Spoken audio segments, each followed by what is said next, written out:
Esse é um vídeo relacionado à genealogia e falando especificamente de algumas curiosidades do reino animal.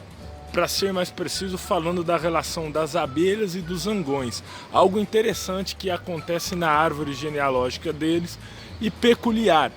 Falando principalmente dos zangões, que acabam não tendo pai, não tendo avós paternos. Então fique aí para você saber um pouco. Então, na sociedade das abelhas acontece um fato curioso, que tanto os óvulos fecundados como os não fecundados vingam, podendo assim ambos gerarem indivíduos. As fêmeas, no caso as abelhas, elas são geradas através dos óvulos fecundados. A diferença da abelha rainha para as operárias está na alimentação. E os óvulos não fecundados geram os machos, no caso os zangões. Lembrando que as abelhas é uma sociedade, uma das sociedades do reino animal que são matriarcais. Bom, eu vou ler rapidamente um pouco sobre os zangões, né, que são os machos das diversas espécies de abelhas e são caracterizados pelo porte superior às obreiras e pela ausência de ferrão. Eles não participam da manutenção da colmeia, não produzem mel e não possuem órgãos para que permita tal feito. E a única função de fato do zangão é a procriação. E aí, como já mencionado, o zangão ele é gerado através dos óvulos não fecundados, graças a um processo conhecido no reino animal como partenogênese. Desenvolvimento de um embrião sem a fertilização. Em outras palavras, são fêmeas que não precisam de machos para procriarem.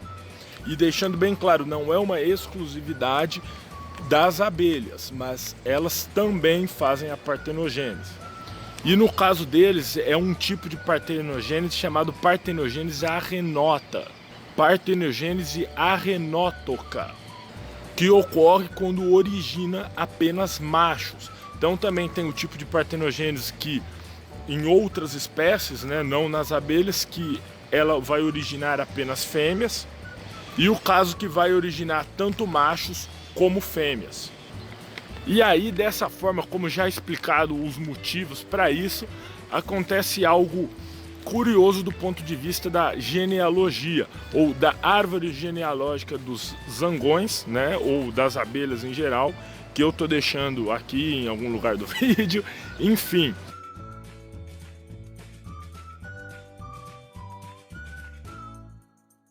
Que é o seguinte, o zangão, ele não tem pai, por motivos óbvios, ele ocorre de uma fecundação que não precisa do macho.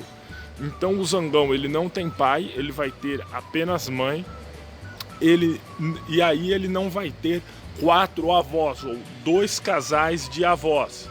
Ele vai ter apenas um casal de avós, porque aí para gerar a mãe dele, obviamente aí sim precisou do macho e da fêmea. Então, só a mãe, um casal de avós, e aí vai o mesmo. No caso dos bisavós, não vão ser 4 casais de bisavós, como tradicionalmente. Novamente, porque o avô paterno, ele vai ter apenas mãe. Então, descendendo do avô paterno, vai ser apenas uma bisavó. E aí, descendendo da avó a avó materna, vai ter um casal de bisavós. Então, no caso, em vez de 8, serão 3 bisavós. E assim sucessivamente, vai diminuir o número em relação aos humanos, por exemplo, se você comparar trisavós, tetravós e por aí vai.